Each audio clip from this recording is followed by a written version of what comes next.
What is going on, everybody? Welcome to another episode of Off the Couch Boxing. I'm your host, Reckless Rex Ruger. With me, as always, watching my back, you better fear him, El Flaco Explosivo, a.k.a.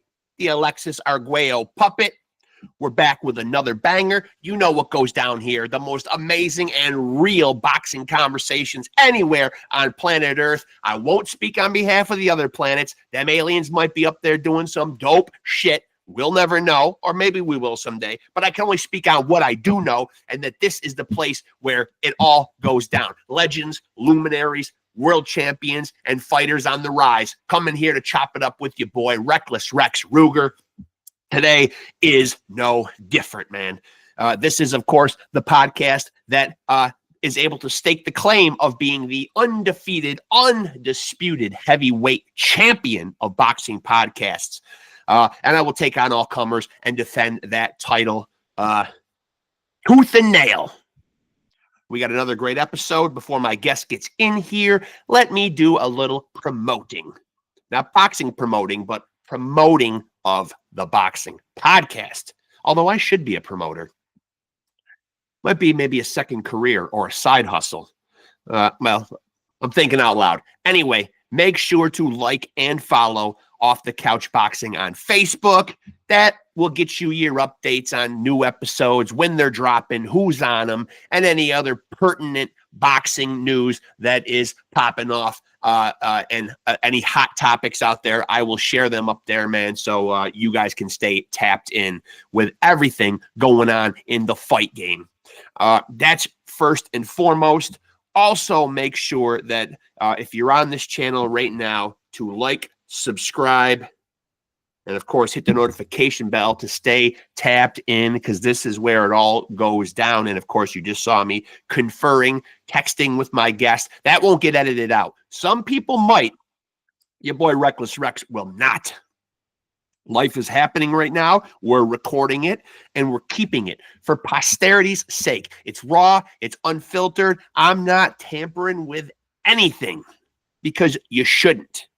At the time of this recording, I do believe, at last count, there is 182 episodes. Nobody's bringing you this kind of boxing content, man, with this wide array of guests. I mean, it is absolutely crazy. Sometimes I have to pinch myself and, at the very least, pat myself on the back, a Brooklyn Brawler style, old school WWF reference right there. For my peeps out there that are old enough to remember that. Or remember him, I should say. And before my guest gets in here, man, let me say that right now it is March 11th, 2025. I don't know what big news is really going on, other than the one thing that I can say right now. Turkey Al Sheikh is putting on that great card May 2nd, smack dab in the middle of Times Square, man. 3 fights and 3 fights only, man. Free to the public. First come, first serve, get there, stake your claim, camp out, wear a diaper, don't leave your spot. I don't know what you're supposed to do. I guess it's like a Times Square during New Year's Eve type thing. People show up in droves. They stand there for 12, 13, 15 hours. They find their spot. They mark their territory, piss on it like a dog, and stay there. Do not move. But the payoff is you will see 3 incredible fights, not just fights, incredible fights. The long-awaited return of one Devin Haney, who will be making his comeback after that fight with Ryan Garcia, that hellacious loss to Ryan Garcia. He will be coming back against Jose Ramirez, a formidable foe. I'll give Devin credit, man. He didn't just come back and just cherry pick and get a tune-up fight, man. He went with a top guy, man. And ironically enough, we will also see on this card, hopefully setting up their big rematch later this year, we will see, in fact, King Ryan Garcia. And he will be taking on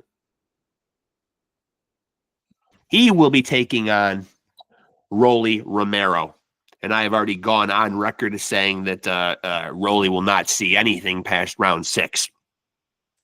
Ryan focused, angry, certainly upset about the PED thing, laser focus, wants that rematch with Devin Haney to prove that was no fluke. And of course, the only title fight on there will be Teofimo Lopez defending his 140-pound titles against Arnold Barboza Jr., who I have also gone on record is not necessarily saying he will win, although I will be rooting for him. But I will say to the people out there that are big Teo fans and maybe don't know boxing as well, do your homework on Arnold Barboza Jr., man. This isn't going to be a walk in the park for Teo, man. And it's just not, man. Arnold Barboza is coming off a couple incredible wins. That last one where he went to Manchester, England, hostile territory, and beat Jack Catterall, another very tactical fighter in what was a tactical war. That's what Arnold Barboza brings. Not stunning knockout power, not well, my guest is here. Shut up, Rexx, and let your guest in here. For God's sake, we want to hear from him, not you. Point taken. Here we go. There he is. What's going on, man? Hey, what's up, man? Sorry about being late. Hey, listen, man. That's all right, man. The professor in the building. How are you? Good. Listen, man, how's everything going, man? And, first of all, a pleasure to meet you, man, and I appreciate you doing this, man. Thank you. No problem. Thanks for having me. Yeah, and so tell me what's going on in the world of Mike Fox. Your last fight was November 9th, man. So anything planned for 2025? Not just this second. My life. Hold on, I lost your audio.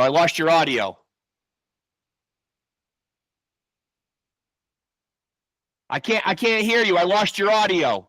Yeah, I lost your audio. I can't. Do I got you now?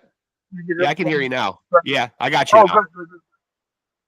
Okay, sorry about that. There you go. Also, as I was saying, my fight March 1st. I was supposed to fight March 1st in Maryland. It got canceled. Okay. We'll basically we're just waiting to hear something. I'm signed with Jet Promotions. I'm waiting to hear from them. Is it frustrating, man, when you don't have like when you don't have like an end goal? Like obviously, it's your job to stay in shape and to be ready for a fight, man. But is it frustrating when there's not something tangible, like that you're a goal that you're working towards? No. Sometimes it is, but I just try to tell myself, man, just stay disciplined, stay focused, and I just use the time. Without having anything on the calendar, I use that time to just keep perfecting my craft, fix what I do, what I don't do so well, and perfect what I do well. What is it that you feel like needs work in your game? Because I think people obviously like watch what you do, man. They know you to be kind of a tactical boxer, man, which is not an easy thing to do, man. You know what I mean? I've had a lot of guys on here, man, recently, and this topic has come up a little bit, man. You know what I mean? Any guy can get in there and really get in the slugfest. You know what I mean? And throw hard punches and knock people out, man. But tactical boxing, man, and what you guys like you and Shakur Stevenson, comes to mind or whatever, man. It gets knocked a lot. Yeah, I mean it does. I mean, I guess the thing I'm supposed to say is, I want to work on my punching power, things like that. I mean, that's gonna come along if it comes along. If it doesn't, I still got 24 victories, so it hasn't stopped me from really doing from excelling in the sport. A lack of like devastating punching power. The biggest thing I've been working on just for the 2-year hiatus I had before my July 20th fight back in 2024, it was this mindset and mentality. It's to me that's when it's not. I won't say it's lacking. It's just that my mentality has changed since prior to that. Prior to the layoff, just in the sense of, where I put a lot of faith in my team. I built a team. I trust my team and everything. But my mind's at a point now where I'm just, I trust them, but I'm steering. I'm the captain. I'm steering the ship. I gotta trust my own instincts from time to time, not to completely combat what my corner might be telling me and things like that. But it's things I see in there that they don't see from outside the ring. It's things they see outside the ring that I may not see because I'm so close up. So my goal is just to be able to make that work harmoniously, and so far it's been working since we've been back. July 20th, November 9th, we scored 2 victories and Yep. 2 unanimous decisions. So we're just working on gelling together. And now, what would you say to fans of yours, man? If you could fill us in on what your mindset was and what was going on for because obviously the amount of fights you've had in the last couple of years has not been a lot. I know I don't need to tell you that. You know what I mean? Like, what has been going on? It's just been I guess the boxing politics and everything. I'm not really sure. Things just kind of slowed us. So let's go back to 2020. Okay. After I fought Luke Santa Maria, I lost a decision. I broke my wrist in preparing for another fight that year. It would have been sometime around December 2020. I broke my wrist, and then so I spent close to between like 6 and 9 months trying to get that back in order. Well, by the time I get cleared to fight, it's been about a year. Right. And I fight Gabriel Maestre. If anybody hasn't seen that fight, it's on YouTube. Me myself and the entire world felt I was robbed of a world title in that fight. And then just another year went by. I ended up dropping a decision at Mean Machine, and then another 2 years goes by. It's been hard to get fights, despite the losses and everything like that. People aren't eager to fight. People still aren't eager to fight me. Now, when you get the wrist injury, because that is such an integral part of a boxer's arsenal. It's connected to the goddamn fist, for Christ's sake. You know what I mean? It's important, man. Like, do you start to have doubts about, obviously you are still a young guy. You're still on the good side of 30 or whatever. You bounce back quicker when you're younger. But did you have any doubts about lingering effects or what this injury could potentially mean going forward? I think I did just a little bit, because I remember just getting back into actually using it. Using my left hand, I hesitate. I would hesitate to land, afraid of what the impact might feel like. Right. Things like that. But once I regained my confidence with it, that was the first step. And then when I go into my first fight after coming back off the injury, was against Gabriel Maestre. I put him down in the second round, and that's when all the doubt kind of went away. And even in rehabbing my hand, I kept or my wrist, I should say, I still do those exercises. Those aren't rehab exercises you learn, and that's to anybody that's listening. Those rehab exercises you might learn, they can be done to be preventative. You know what I mean? Don't wait until it's busted up. Or like my brother, he messed up his shoulder really bad. And then while he's going through rehab, he comes to the gym. He would show us the exercise to do. He's like, "Look, this will keep y'all in order, so y'all don't have to go through what I went through." So, big on recovery. And that's another thing too. I've been big on recovery, especially as I'm getting older. I'm 29 now. They say once you hit 30, things start taking a little longer to get back in order. So I'm doing the best I can. I'm doing the best I can to prevent long periods of downtime due to injuries. I've noticed that too, though, man, because I'm 52 years old, and I just had the flu the last month, and I was telling my wife the same thing. You just don't bounce back as quick, you know what I mean? Like, God damn it, it's great to be young sometimes, man. You know what I mean? Things just linger and they stay longer. They do. Even in like just my day to day, I'm big on like vitamins and things like that. Vitamin C, multivitamins and things like that. That just in case anything lacking that I may not know of. I'm not sure if it actually works or not, but I know. I went out to a training camp. I got kind of sick, and that particular day it was a spar day. I took a whooping, and then but I felt so horrible. And then I went home. I mean, physically, I felt physically horrible. I'm not sure what happened. It was a lot of people coming in and out of that gym from different parts of the country, different parts of the world, actually. So I think tell them what somebody brought in. I caught it. And like when after the sparring day, I went home. I slept for like 18 hours, and I felt better afterwards. But I never want to feel like that. Not when I got a job to do. Yeah. Now, before I get back to your career, man, I want to ask you a couple of subjective things, just some topical shit that's going on in the fight game right now. Just get your take on a few things. Where did you stand on the big Tank Lamont Roach fight, man? Like, how did you see it, man? How did you see the decision that was made? I actually scored it for Lamont Roach. I scored for Lamont Roach Jr. by probably a small margin. Definitely, Me too. I think without the knockdown, I thought he won more rounds.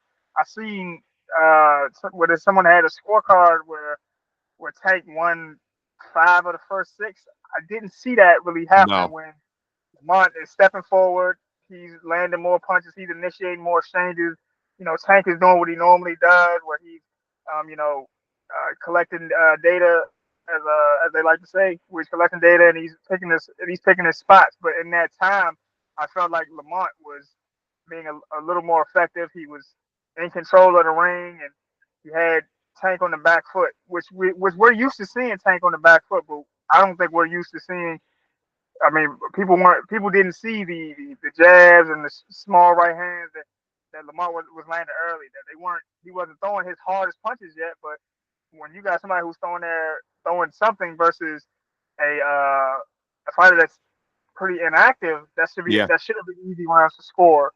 And then I think that in round 9, I think that should have been a knockdown. As fighters, Lamont, myself, and Tank Davis have fought since the age of 8 or 9.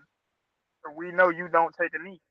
Never. Yeah. Typically, when you take a knee and there isn't like a big exchange, where somebody head go wop wop, you know what I mean? It's a little more worrisome because at least especially in the amateurs, just because so he just took a knee. That punch didn't look like it hurt that much. What did he take a knee for?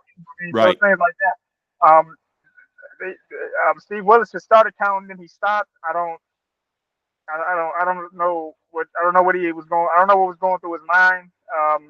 But all that to say, Lamont Roach should be a 2-division world champion right now. I still have big respect for Tank Davis, but the truth is the truth. Lamont Roach won that fight in my opinion. And now because of that performance, and again, I'm not taking anything away from Tank. I think a lot of people look at that fight and they don't come away with a Tank knockout, so they view it as a loss. Let's remember, people, it was a draw. Tank didn't lose the fight, but I think people view it as a loss because they're expecting Tank to perform a certain way. Yeah, well, the thing is, the weight was Tank. Right, that seems accurate, right? People are expecting a knockout from Tank, Yeah, so I think the thing is, they're expecting a knockout from Tank, but anytime Tank doesn't deliver a knockout, it's like he automatically didn't win. Like, same thing with Isaac Cruz. He broke his hand. He broke his left hand. He boxed and still secured rounds with just one hand, and he won a split decision. And people say, "Oh, nah, he lost." I'm like, nah, I won't say he lost, but just because he didn't do what he normally does does not mean he lost. Right. It's just people get so accustomed to the expectation that anything that falls below that expectation is a bad night. Right. My thing is, I don't want people saying about that fight, "Oh man, Tank had an off night." That robs Lamont Roach of credit. Lamont Roach had I agree. Roach had a game plan. He pretty much stuck to it. He's found a way to negate the left hands from Tank Davis. His defense was on point. You know what I mean? So you just need to, instead of saying Tank had an off night, maybe just say Lamont Roach showed that he belongs at that top level. And I don't without a doubt.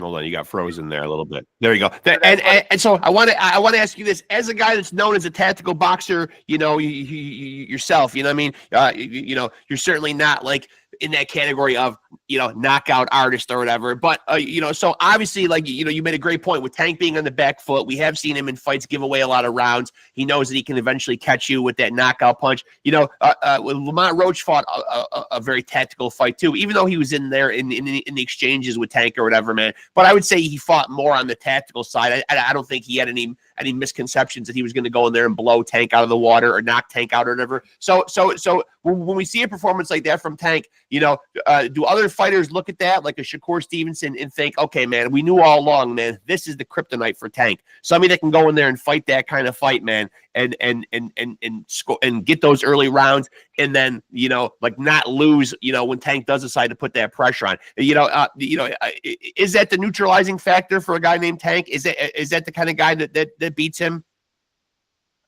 I won't necessarily say that. I think styles make fights, but when it comes down to it, Lamont had a mindset in that fight. He had a mindset in that fight that where he wasn't going to shy away from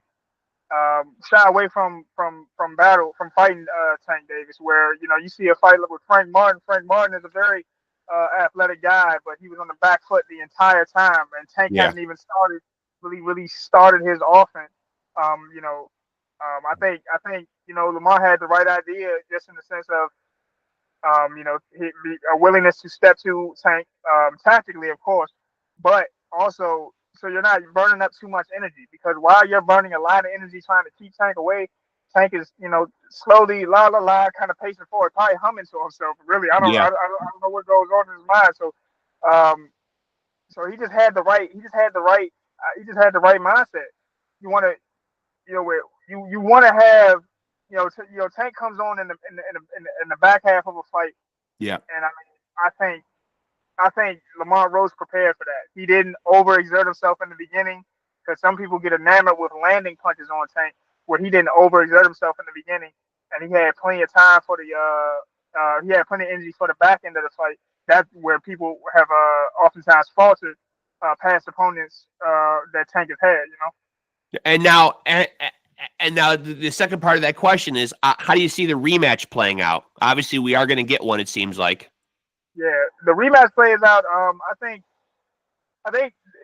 Lamar's going to have a similar game plan, but in knowing that, what the crowd is saying and things like that, I think Tank is going to tighten up some things on his end, definitely. Because what people forget is Tank is actually an excellent boxer, and I feel that's what Lamont prepared for, as opposed to preparing for his power. Excuse me.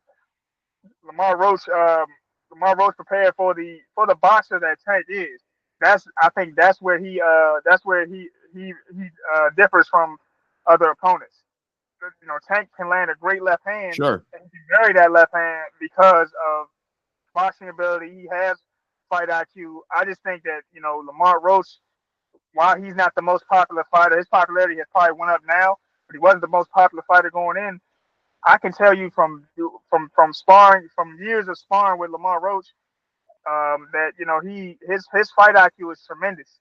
Yeah. And I think he's good at making mid round adjustments. So I think it's going to be another great fight.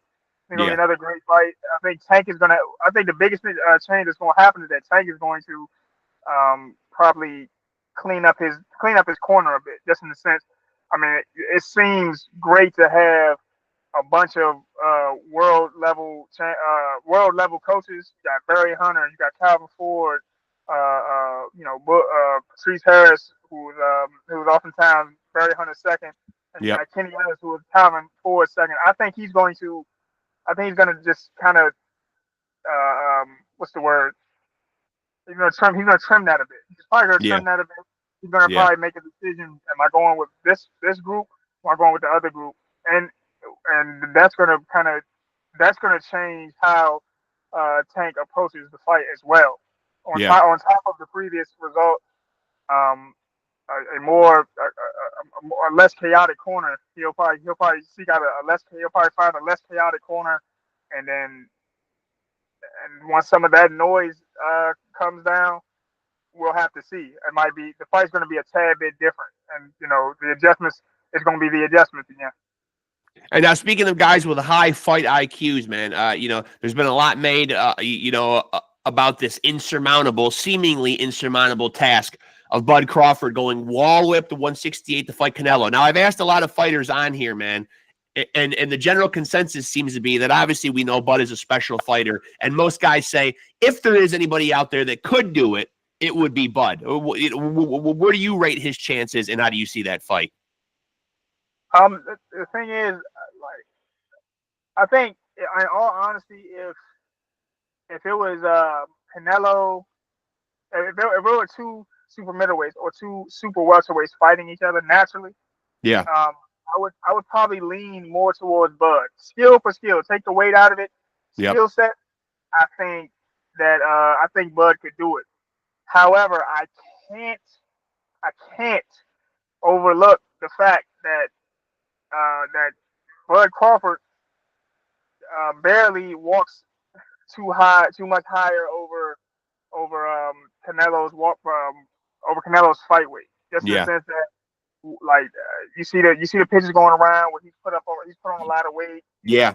Yeah. Yep. They said 186, but I feel like as soon as he gets into the real nitty gritty of the camp, it's gonna be hard to keep that weight on. Yeah. You're gonna be Yeah. hard to get weight. So what do you do? Do you work out less, or do you eat more? Like, now your body is used to you working at a certain pace, and the weight coming down. It's gonna be hard to. I think it's gonna be harder to keep that weight on. And honestly, no matter how much weight he puts on, I think, feeling feeling the shot from a super middleweight, from one of the harder punchers at super middleweight. Yeah. I don't even know if he's the hardest puncher, but one of the harder punchers at super middleweight. I think it's still going to just feel different. It's going to hit different. Yeah. I would love to see Bud do it, and I would love to be wrong, but I got to lean towards the bigger man, the bigger pressure. I mean, and Canelo is still younger. He has he's had more fights, but he's still younger. Neither one of them have taken severe damage at this point in their careers. So I think I got to lean towards Canelo. As much as I am one of the biggest Bud fans, you'll probably know, I like Canelo too. Yeah, me too. I mean, weight class for a reason. And now, do you take anything away from the fact there's been a lot of people on social media, who I think dispel his chances a little more because they saw him creep up that next division to 154 and not be super impressive against Madrimov. You know what I mean? Like, it didn't seem like his power translated up there. He kind of had to win a dogfight against Madrimov, a little bit. Although down the stretch, he did look more comfortable and really seemed to pull away and separate himself. Is there anything to take away from that, though? The fact that he didn't look super impressive at 154, a pit stop along the way? Or don't read into it too much. I think that's in the factor, but I don't know if you should read into it entirely too much. Madrimov is from Uzbekistan. I don't want to get it wrong. I think so. Yeah. That European style, or it's different from what Canelo is going to do. I think like, we look at Madrimov's fight with Virgil. He's moving, he's more elusive, he's landing different shots from crazier angles. Canelo's not gonna do as much. He probably won't need to, but if the pace is a little slower, like I expect it to be, Bud's chances are a little better. That means he'll take less damage. Now, if the shots get in and he can't stop those shots from getting in, they could be trouble. Yeah. But if it's at a slower pace, I think Crawford is good at making adjustments in the heat of battle as well. So it's just, like I said, it's weight class for a reason. That's the biggest thing I take from it. Yeah. Now, I certainly want to get back to your career, man. So, how active? I know you don't have anything penciled in on the calendar yet. How active would you like to be in 2025? I would like to get 3 fights in this year. Okay. If they're 8 or 10 rounders, I don't like. Unfortunately, my November 9th fight, I had to do a 6 rounder due to things out of me and the promoter's control. The state commission, I think they overreached in their in confirming and approving an opponent, which knocked my fight down to 6 rounds, which I was pretty unhappy about. Yeah. I had like, and it was kind of leaking off in the locker room. I was becoming a little agitated with everything that was going on. Yeah. So, but I would like to have 3 fights a year, 8 or 10 rounders, and if I'm lucky, I don't. know, the more ring time, the better. Just in a sense, my goal is to get back into, into the top 15 of the world rankings and things like that, and vie for a mandatory position. You know, so I get to a point where, bigger names have to fight me and things like that. So that's the goal this year. So a world title shot is something that is very much still in your crosshairs then. Absolutely. Yeah. I think it's definitely possible. You just got to win. You got to win fights, and so they can't deny me. I'm hoping to stay at welterweight, but I'm willing to go to 154 if necessary. But like I said, I want to campaign at welterweight. But regardless, I'm ready. I'll fight whoever to get there. I'll fight Is whoever I got to fight. 154 is 154 your ceiling? Do you have a ceiling? As far as like your body type, do you feel like you can go higher than that? Is that it for you? 154? Well, it's hard to say. Like I said, at 30, body's gonna change. If the weight gets harder to keep off, we just have to see. We just have to see. But I know, but my willingness to go to 54 comes from I've been in training camps with a few super welterweights, and I feel with the box skill I have, I can compete with those guys. I've been in camp with Brian Mendoza and Tim Zhu, who both fight at a high level at 154. So right. And why Tim is a hard puncher. He's Definitely. but he's not even he hasn't even hit me the hardest in 16 ounces or 10 ounces or another. I've been hit harder than what Tim was able to hit me with. And so at 24-4, which is certainly not a record to sneeze at all. I mean, like we still saw like a guy like Lomachenko still getting title shots, 18-3, 17-2, or whatever. I'm glad to see that the Mayweather effect, and taking nothing away from Floyd Mayweather, but I think, and a lot of other boxers have agreed, this has been a general consensus, that for a while there, man, greatness really was measured by protecting that and guys weren't really willing to put it on the line. And I think now, I think that standard is coming down a little bit, and people are starting to realize, okay, it's not the end of the world having some blemishes on your record. Yeah. I mean, I like being undefeated. I like being able to boast that. But everybody would be, sure. And then there was a time where after I took my first loss, I'm like, oh man, things about to get a lot harder now because I'm not undefeated. Things like that after one loss. So there is an effect, as being where being undefeated means. I mean, listen to the words. Undefeated. Listen to the word. I mean, undefeated. Right. That that means that there was no one that could match you. But I'm at a point now where you find out what people are made of after they lose. You know what I mean? Where I could have probably hung it up after the year layoff or the 2-year layoff or after I got bronze for the title. And I'm just like, there's still more I can do. There's still more I want to do. And even in knowing with 4 losses, I'm still not on anybody's short list of fighters. Nobody's chomping at the bit to be like, oh yeah, I'll fight him. It's still like, you talk about that kid that's 6'4" that fights at welterweight. Nah, we'll pass on him. Yeah. I can't, and for me, I can't leave the business like that, and knowing that people are still worried about what their fighter will do against you. People still try to ignore you like they don't see you, like you're not 6'4". Right.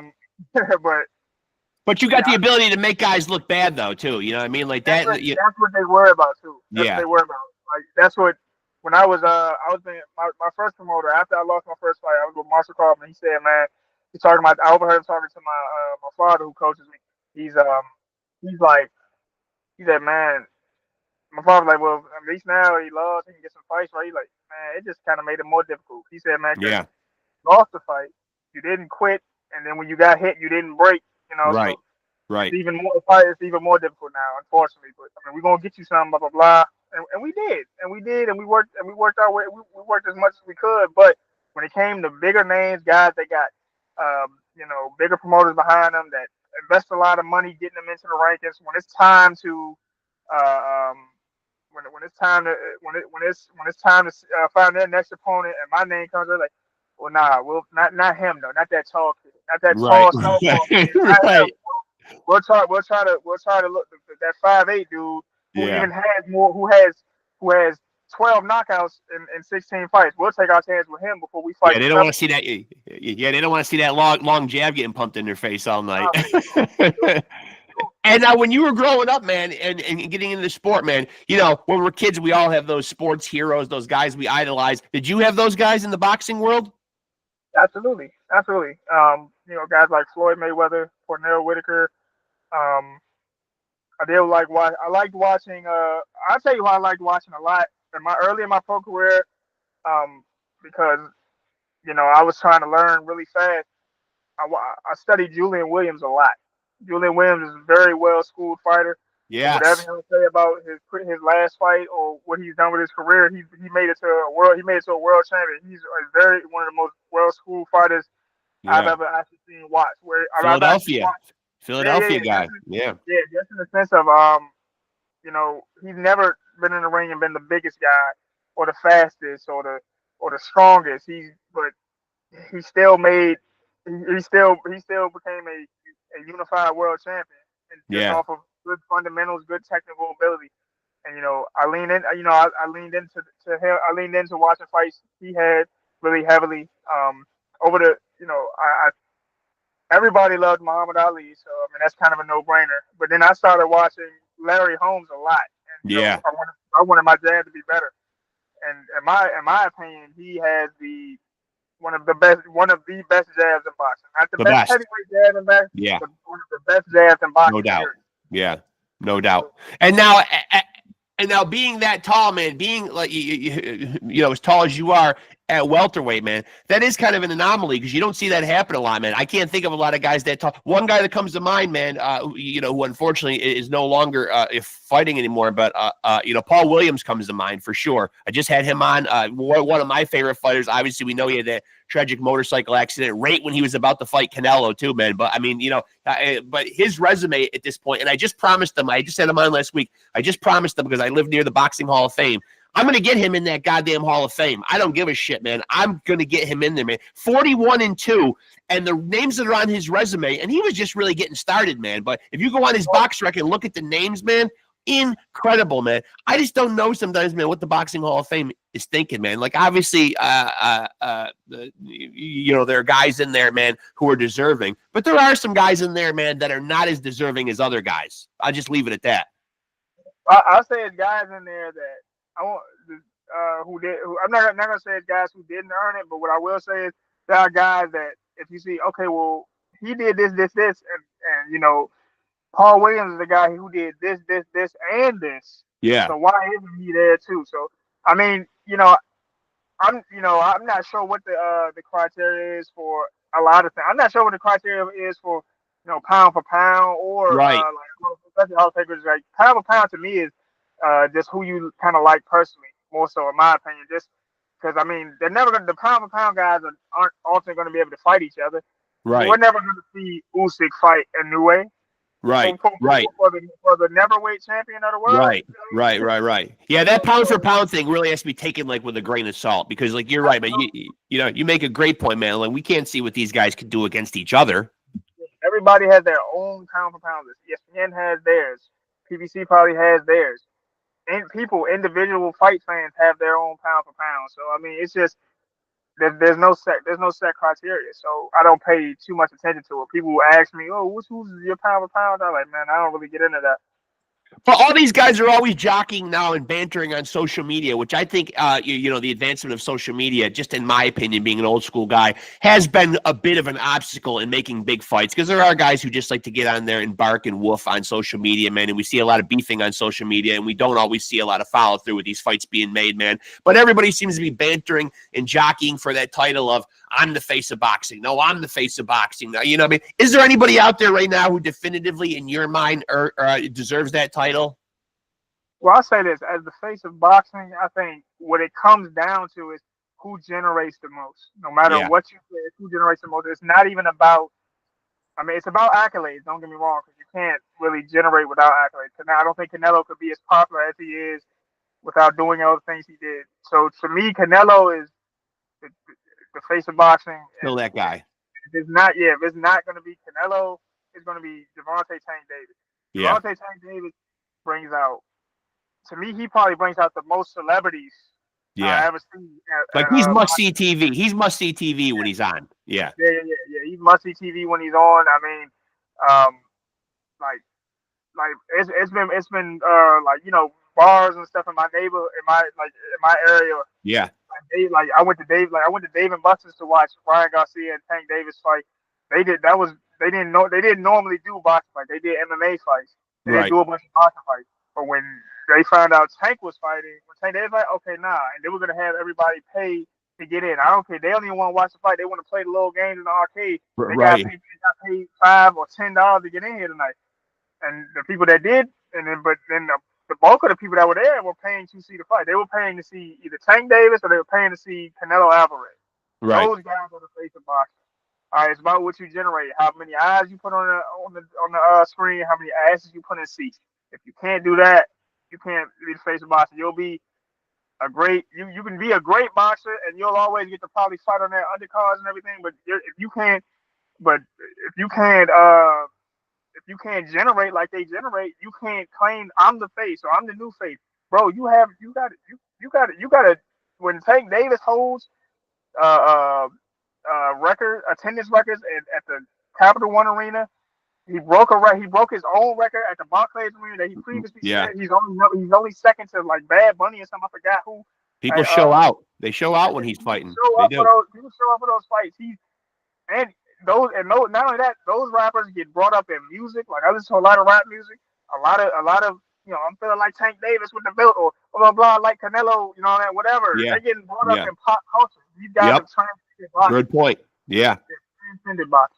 Now, obviously, man, like one name that's linked to him a lot, you know, and I'll ask you this before I let you out of here, man. One name and one fight that people seem to, you know, have their sights set on. And this, you know, this narrative certainly changes all the time, man. You know, there's always guys like linked to each other. These two have to see each other. You know, I mean, this fight has to happen or whatever. But Tank seems to be linked and on a collision course at some point with Shakur. And maybe you could speak on this a little more because I equate you in that Shakur category as being a technical, you know, very tactical fighter or whatever, man. So, you know, it's certainly a fictional fight at this point, but yet certainly attainable and realistic. I don't know if we ever do see it, man, but if it plays out, man, how does it play out?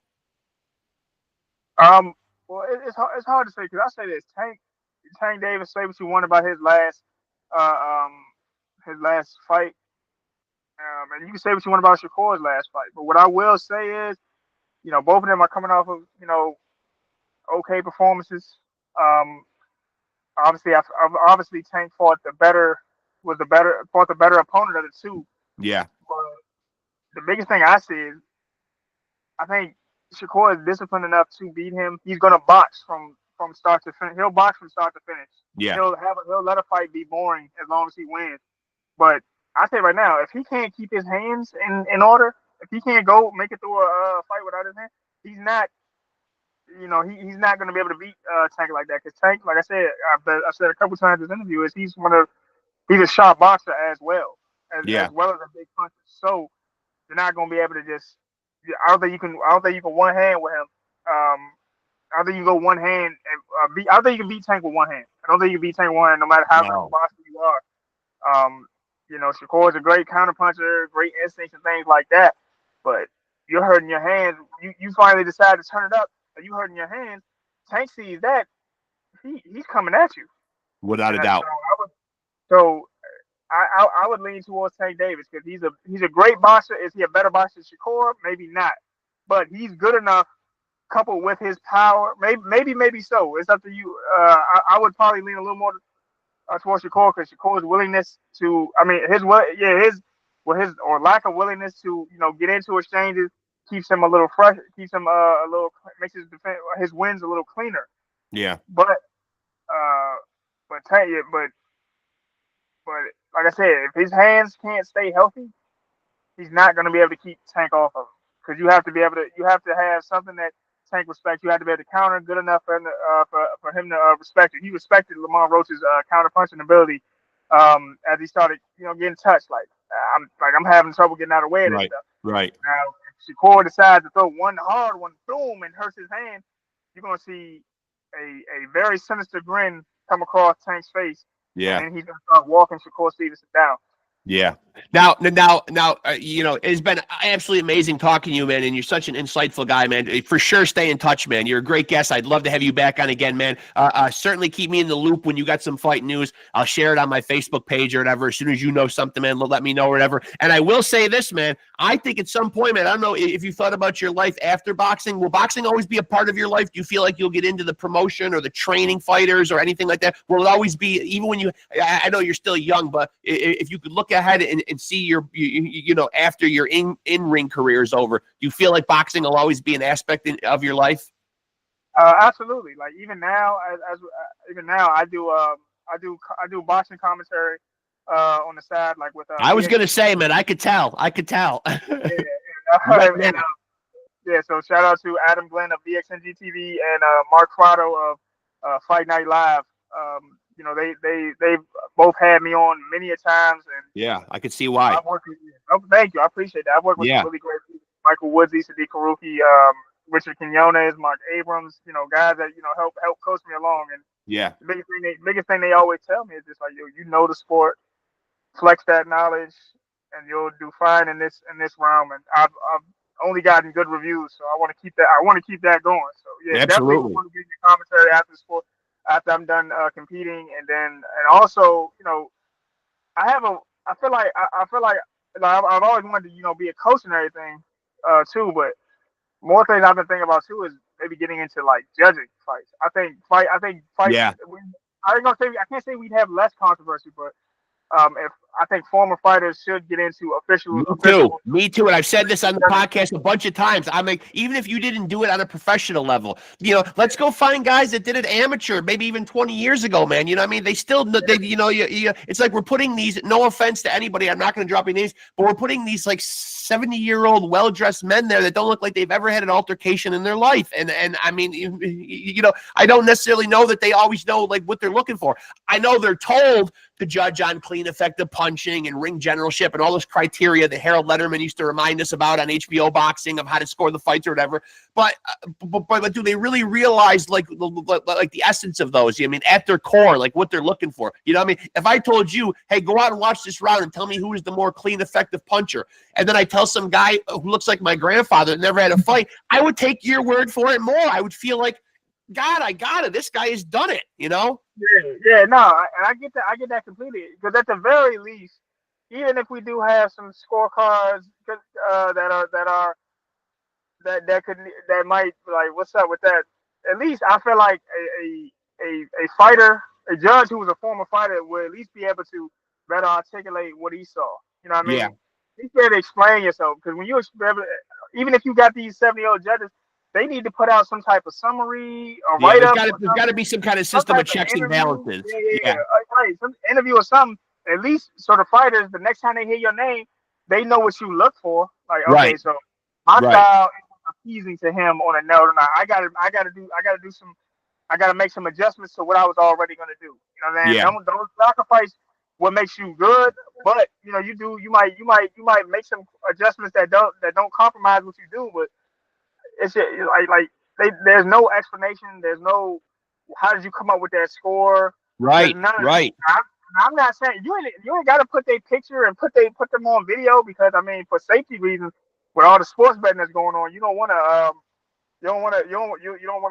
protect them to a certain point. Yeah. Put them in any type of danger, but they need to be able to explain themselves. Like, what did you see? How, like when the lady CJ Ross scored that draw for Mayweather Canelo. Explain yourself. Yeah, explain yourself. Yeah. You that gave the fight a draw, lean towards. They gave the fight that I think it was one was a draw, and then one was which was fair, and the one person I think they might have leaned towards Tank, whatever. But like, explain yourself. All these people, I say maybe bring them into a room and rewatch the fight and say, okay, man, you scored this 10-9, man. Explain yourself, because this doesn't seem like you scored it the right way. You know what I mean? Explain what you're seeing here. Or put them like in a room where they got the TV on mute or whatever, so they don't hear the judges. So that's big. Happening, and then I mean, like you said, they get a little older.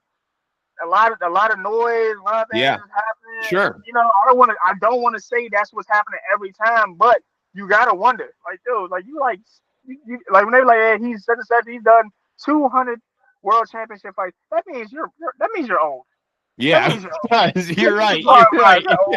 You're right. You might still have it, or you may not. But you Yeah. know, like I said, it has to be some type of so like you said, I like that, checks and Checks and balances. balances, yeah. I mean, you might have judged 200 fights, man, but you might have had cataracts 100 fights ago. Yeah. You watch when people once people start wearing glasses, you never forget Yeah. when people start wearing glasses. I know I'm wearing glasses. You know what I mean? Right. Yeah. Listen, Mike, man, this was a lot of fun, man. I'm going to mark this down, man. It's out of 180 episodes, man. This is one of the ones I really enjoyed myself, man. You're an insightful guy, man. I hate to encourage anybody to be a boxing podcaster because the last thing I need is more competition, man. But you're a natural, for God's sakes, man. You really are.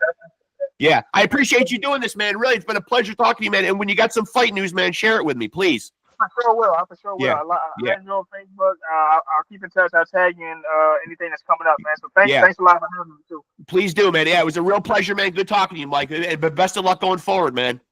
Yeah. Thanks, my friend. We'll talk soon. Thank you. There he goes, folks. Mike, the Professor Fox, welterweight, 24-4, 5 knockouts. Last fought in November of 2024. A win, by the way. A little bit inactive the last couple of years, but you can hear there were reasons, hand injuries, the politics of boxing, guys steering clear of him because he is a 6'4", welterweight, man. That's problematic for a lot of guys, man. No one's going out like looking for a tall, rangy welterweight who's going to pump a jab in their face and give them a tactical fight all night. That's a nightmare for fucking most guys right there, man. But Mike's still very much in the fucking welterweight picture, man. Been in there sparring with the best, man. And when your record is 24-4, man, you know what I mean? You still are vibrant and relevant in the division, man. So hopefully when Mike has some fight news, and hopefully it's soon, man, as he said, man, we will see him in there, man. And he's been in there with Chop Corley and the champion whose name I can't say, Kavaluskius. Someone will correct me on that. He's been in there with Ergashev. So, I mean, you know, he's been in there with top-level, elite, world-class fighters, man. So, and he belongs in there, man. A tactical guy, man. A technical fighter, man. And we have not seen the last time. Only 29 years old, man. So, a lot of great years left to watch Mike Fox do his thing, man. The professor. And I'll tell you what, man. He can be the professor of podcasting, man. Analytical, man. Great thinker. Great talker, man. Certainly has a future in commentating. I think if he were coaching kids, they would listen to him, man, because you can tell that the insight and the wisdom is there, man. So that was a great one, man. Circling that one on the fucking schedule, man, is one of the ones that I really enjoyed, man. And I enjoy a lot of them, man. But it's nice to chop it up with a guy, man, who holds his own, man, and doesn't just compete, but really knows the sport, man, on a cerebral level, man. You know what I mean? Like knows what it takes to make the sport better. You know, had some insightful thoughts on judging and just a guy who is, a boxing fan, a thinking man's boxing fan and or competitor, you know what I mean? Can see it from a competitor standpoint, can see it from a fan standpoint. And, really seems like he's got some really good points and some very, he's got things to say for sure, man. So I could see him on a broadcasting team going forward, man, like really having a solidified spot in there, man, like a Roy Jones or a Paulie Malignaggi, part of a broadcast team. And, him every fight, man, he's there, you know what I mean? And you chopping it up and giving you those great insights and those great points, man. You need a guy like that on the broadcast team to balance out the color guys who didn't necessarily do it for a living, man. And certainly, man, a future in podcasting. I'll have him back on for sure, man.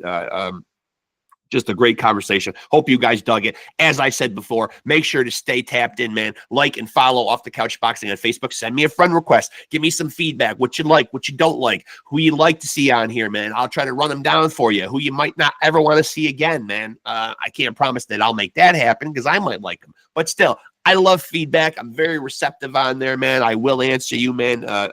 Give me some feedback and some input on the podcast, man. And I will always take it to heart, man. Always love suggestions, man. And also make sure that you are liking, subscribing, and hitting the notification bell. That's the most important point to take away from this, man. Make sure that you are staying tapped into the best boxing conversations. We got down and dirty right there. We got real with the professor, man. And that's what it's all about right here, man. Just real chop sessions. We're just cutting it up, man. man, with guys here, man, finding about their lives, finding about the sport, just talking, man, and just chewing the fat, man. And that's why we are the undisputed, undefeated heavyweight champion of boxing podcast. And that's why I'll remind you that you too can be a champion if you tapped in and you continue to roll with the champs.